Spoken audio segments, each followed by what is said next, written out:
The conversation around potentially trading for Trevor Lawrence sounds an awful lot like a conversation about a previous Browns quarterback. We will talk about it coming up next on the Locked On Browns podcast.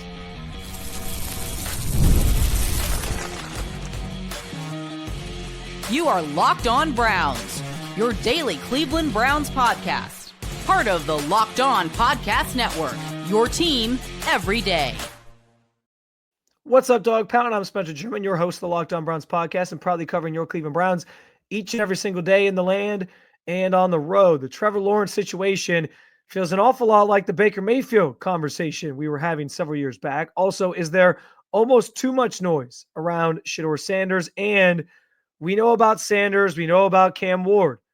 I'll walk you through where some of the other quarterbacks fall after those top two guys in the draft. I do want to thank you for being an everydayer with the Locked On Browns podcast and for making us your first listen every single day. Today's episode is brought to you by FanDuel. Right now, new FanDuel customers can get $150 in bonus bets if your first $5 bet wins. So there's been a lot of noise around the idea of trading for Trevor Lawrence after this report popped up from Ryan Burr, who nobody really knows who he is. But he reportedly had a source within the Jaguars organization who told him that the Steelers inquired about trading for Trevor Lawrence, offering up a first-round pick and second-round pick this year. It's an interesting, development in this entire process. And if Trevor Lawrence is available, as I said on yesterday's show, I do understand the lure of trying to inquire if you're the Browns and maybe seeking out that as a potential option at quarterback. And I think I said it yesterday, Trevor Lawrence would be the best of the veteran options that have come up so far. You've heard about Kirk Cousins. You've heard about Sam Darnold. You've heard about what other names have come up on the radar? I don't even know. Daniel Jones. You've heard about Aaron Rodgers, which I've said is a non-starter for me. But I think Trevor Lawrence is the one that makes your ears perk up a little bit and go, oh, okay, like guy who's in his mid-20s, young player, still some upside there. Obviously proved a couple years ago that he can be a really good quarterback in this league. But the question kind of becomes like, where does he fall for you if you're talking like quarterback tiers? Is he like quarterback tier 3? Because if he's quarterback tier 3, the question is like, can he get up to quarterback tier 2 to give you a legitimate shot at being a title contender? He has had some extenuating circumstances. The Urban Meyer year, you kind of throw out the window. I think the other 3 years, like he had a really good year, second year with Doug Peterson, and then he took a couple steps back the last couple years. Part of that might have been play color change. Like Doug Peterson gave up the play calling. And so I find that kind of interesting, and what he would do with Kevin Stefanski is enticing to me. But the reason I said that this feels very much like the Baker Mayfield conversation from a couple of years ago that the Browns were having is because you're talking about a quarterback who's going into year 5 in the league. And we still have questions about whether or not, he is a legitimate franchise quarterback. And that doesn't mean, that doesn't mean that it's a no if he were to be available. And it doesn't seem like he'd be available. It's also important to know that, I don't think the Jaguars land Liam Cohen, their new head coach, without Trevor Lawrence. There was apparently, part of the reason why he came and took this job was because he likes Trevor Lawrence and thinks there's a lot of potential there. So I don't think this could just be a moot point anyway, because I don't necessarily think Trevor Lawrence is available or that there's going to be a trade made for him from the Steelers or any other team out there in the world that is the NFL. But it's fun to talk about because, listen, there's rumors about a guy maybe being available and teams inquiring about him. You start to wonder if your team should inquire about him. And obviously it would be Andrew Berry would be doing his due diligence if he did call and just see if it was an option, because any way you can get this team better, especially at that position quickly, that's important. That's kind of the key to all this is getting this back on track with the right quarterback, maybe convincing Myles Garrett to stay with the right quarterback. I do think, by the way, that Trevor Lawrence would be the type of quarterback that you could maybe sell Myles Garrett on and be like, hey, here's a guy we really have a lot of faith in, proven in this league, can do good things. He's been to the playoffs. He's won in the playoffs. How do you feel about this? Would you stick around for a quarterback like Trevor Lawrence? So that's why we're talking about it. That's why it's interesting. That's why it's intriguing to me. And it would also come with the understanding like the Jaguars would be making this deal likely to get the number 2 pick, and they would want to draft a new quarterback to replace Trevor Lawrence. That's kind of how this would all go down. They wouldn't just trade Trevor Lawrence with no plan of attack in terms of like who they're going to get or what they're going to do at that position. So, that's important to keep in mind. The number 2 pick would have to likely be involved, I would assume. So yeah, like it's an interesting conversation. But like I said, it's a difficult conversation because it's all about how you feel about Trevor Lawrence. There is a camp of people who think that he is a franchise quarterback. There are a group of people that have questions because he hasn't been very consistent. And there might be reasons for that. Again, coaching changes, all these different things. Injuries are another one that's been part of his career story so far this year. And that's obviously getting concerning, I think. But all those things factor into it. And you have to ask yourself, like, do you believe Trevor Lawrence is the type of quarterback that can get you over the top? That is a franchise guy coming out. We all felt that he was the next big thing. He was in line with like the Andrew Lucks of the world, where they come out of college and you know for sure he's going to be a great quarterback. And that hasn't necessarily come to fruition at the NFL level. Again, there's context for that. There's reasons for that. I get it. But you have to ask yourself those questions. And because we're going into year 5, this is the debate I did with Baker Mayfield several years ago when the Browns weren't necessarily sold on paying him and giving him a contract extension. I asked, like, it's year 5. We're still asking ourselves, is he a franchise quarterback? Is he elite? Is he great? Is he a top 10 guy? Those were all still things that we were unsure of. And because we were unsure of them, it was understandable it made sense why the Browns maybe were a little bit skittish on giving him some mega contract and trying to keep him around as their franchise quarterback. So I think that's kind of the same situation you're dealing with here with Trevor Lawrence. If you wanted to trade for him, is like, what is he worth to you?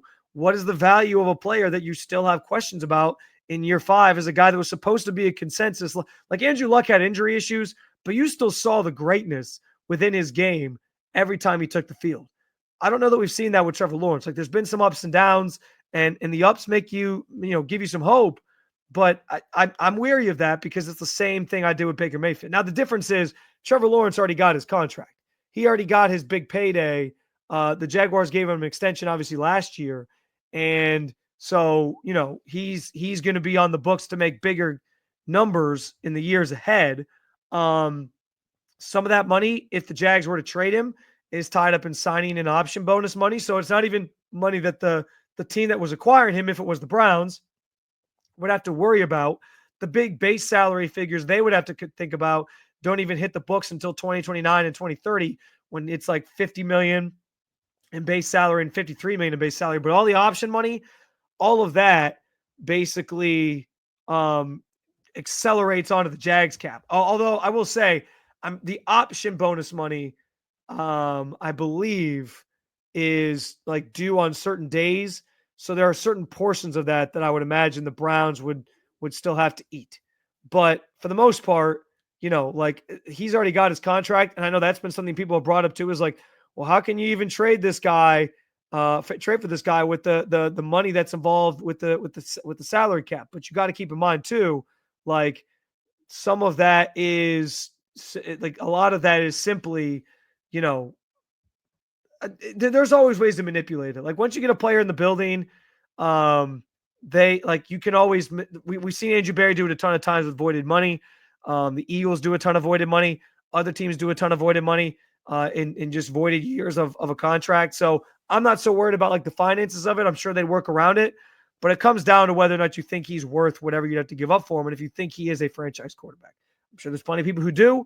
I have my doubts because we haven't seen him do it consistently enough.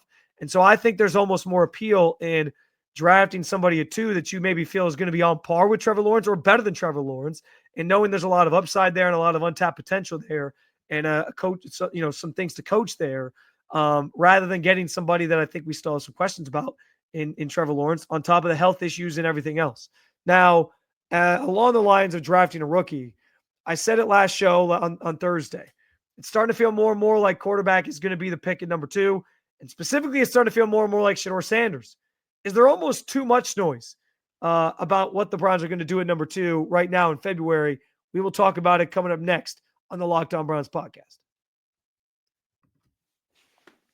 When the game tips off, the NBA action is just getting started, and there's no better place to get in on the game than FanDuel, America's #1 sports book. With FanDuel, you can place live bets throughout the game, so even if you missed the opening tip-off and you want to bet on a fourth quarter comeback, you can stay in the action. And if you're looking for a bigger payout, you can even combine your live bets in a same-game parlay. With the NFL season behind us, you already know I'm going to be betting the Cavaliers a ton. They're having a tremendous season, chance to win the NBA Finals. Maybe I'll get in later than most on a potential futures championship bet for the Cavaliers. We'll see. But there are plenty of great opportunities for you to cash out big watching and following the NBA season. Plus, the app is easy to use, and when you win, you get paid instantly. Right now, new FanDuel customers can get $150 in bonus bets if your first $5 bet wins. Just visit FanDuel.com to join today. That's FanDuel.com for your shot at $150 in bonus bets. Make every moment more with FanDuel, the official sports betting partner of the NFL.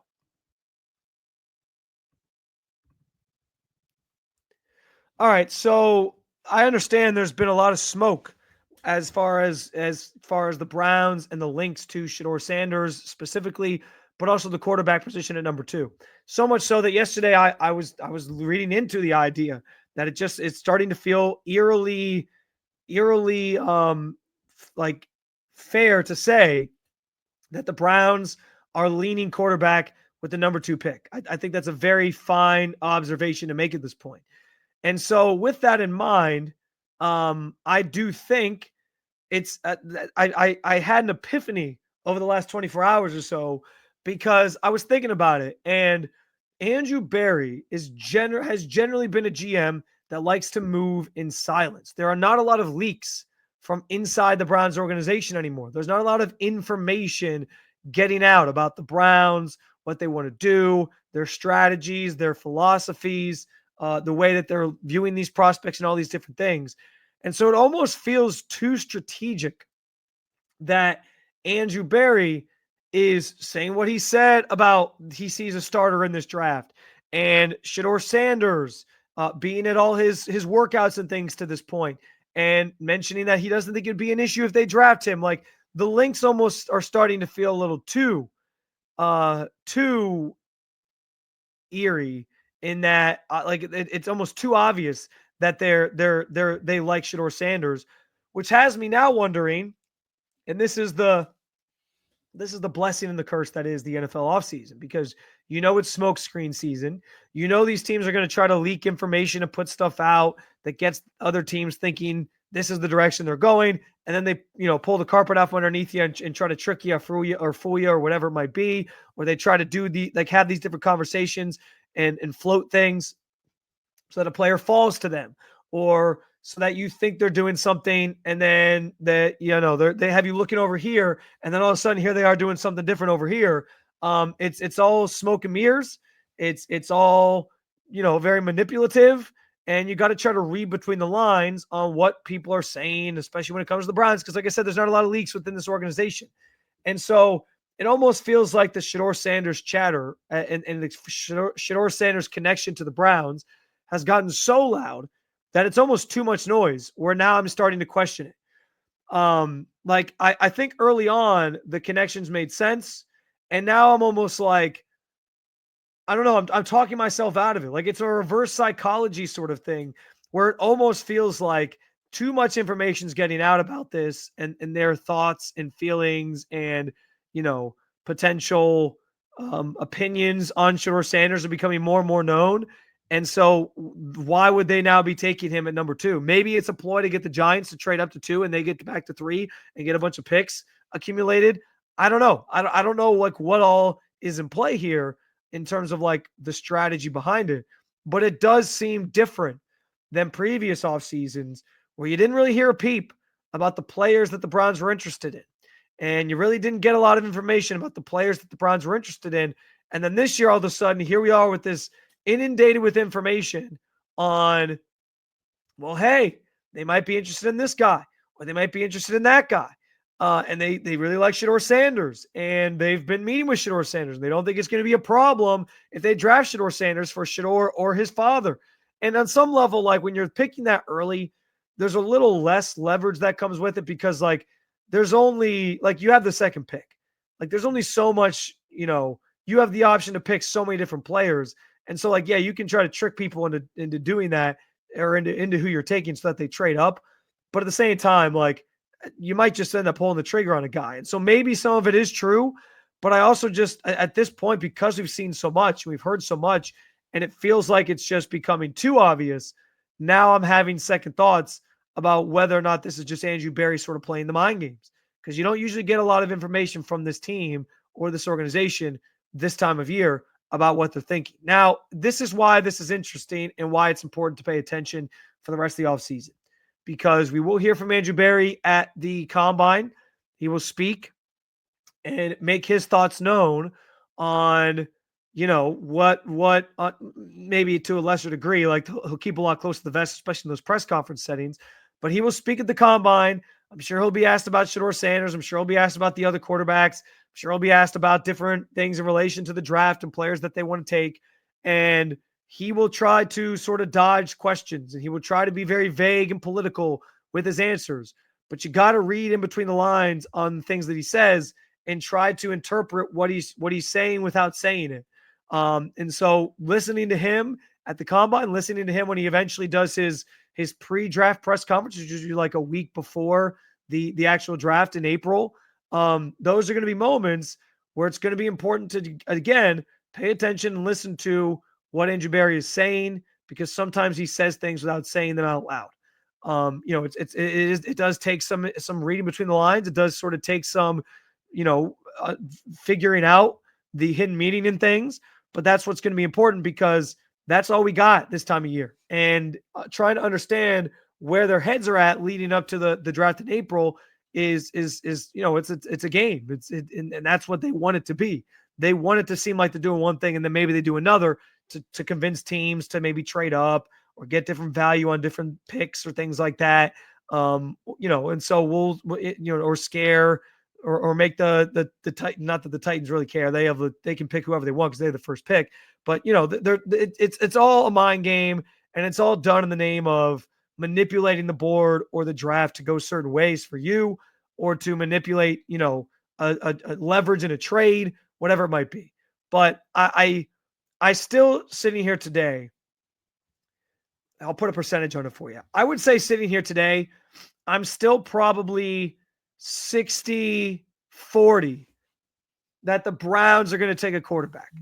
And that could change over time. It might be more as we get closer to the draft and we hear more things. But I've pumped the brakes on raising that percentage anymore on whether or not they'll take a quarterback, because it did hit me like a ton of bricks that all of a sudden, like, actually, now that I think about it, you don't usually get this team seeming so gung-ho about any one player or talking up the quarterbacks in this way. And so it just seems a little, it's a different sort of vibe around this team and their interest in the quarterback position than we're used to. And I don't know if I buy that it's legitimate or if it's just the Browns trying to play those, mind games, trying to, manipulate the situation and throwing up smoke screens like we tend to get this time of year. So again, just something to keep in mind, just something to be sure you pay attention to, how Andrew Berry speaks on these matters, how Kevin Stefanski speaks on these matters, moving ahead into deeper into draft season, deeper into the off season, and we'll hopefully get a better sense of that as we get closer. But the Browns usually keep things close to the vest, at least this regime has. And so the fact that there's so much information out there almost feels a little too good to be true. That's all I'm saying. I was asked it is a Fan Friday. Fans were chiming in left and right about wanting to talk about Trevor Lawrence, which is why I led with it. But another question that I saw via the YouTube channel was about the quarterbacks after Shedeur Sanders and Cam Ward. I will give you a breakdown on how I feel about where those guys kind of fall and where they should get drafted and how interested the Browns should be when we get back here on the Locked On Browns podcast. Football season may be over, but basketball is in full swing, and there's no better way to stay in the game than with PrizePicks, the best place for daily fantasy sports. With PrizePicks, you just pick more or less on at least 2 player projections, and if you're right, you win over 1,000 times your cash. This week, we got the NBA All-Star Weekend rolling, And I'm assuming there's going to be some prize picks available for people playing in the individual contest. 3-point contest, for example, you got Darius Garland in it, local guy here as a Cleveland Cavalier. I'm going to try to play his over with somebody else and try to cash out myself. Plus, the best part is PrizePicks is quick and easy to set your lineup in less than 60 seconds, and fast and secure withdrawals mean that you can get your winnings in as little as 15 minutes. Plus, I love their weekly promos like Taco Tuesday, where you get discounted player projections for even better value. Download the app today. Use code LOCKEDONNFL to get $50 instantly after you play your first $5 lineup. That's code LOCKEDONNFL for $50 instantly after you play your first $5 lineup. PrizePicks, run your game.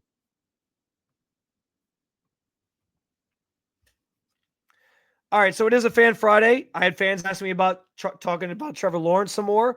I also had a fan comment on yesterday's episode on YouTube, and he asked this question: how far off, talent-wise, are guys like Will Howard, Dart, Gabriel, and others from Ward and Shedeur Sanders? Do you think that one of them is a viable option, and where will they realistically be drafted? Well, I will direct you to yesterday's episode to find my thoughts, or was it Wednesday? I think it was Wednesday's episode where I really dove into Jackson Dart, some of my questions about him, and like how the scheme at Ole Miss made his life very easy. And I think like there was times where like if the first couple reads weren't there, he panicked and he was inconsistent from the pocket because of that. I do like his athleticism, and I do think he can make every throw.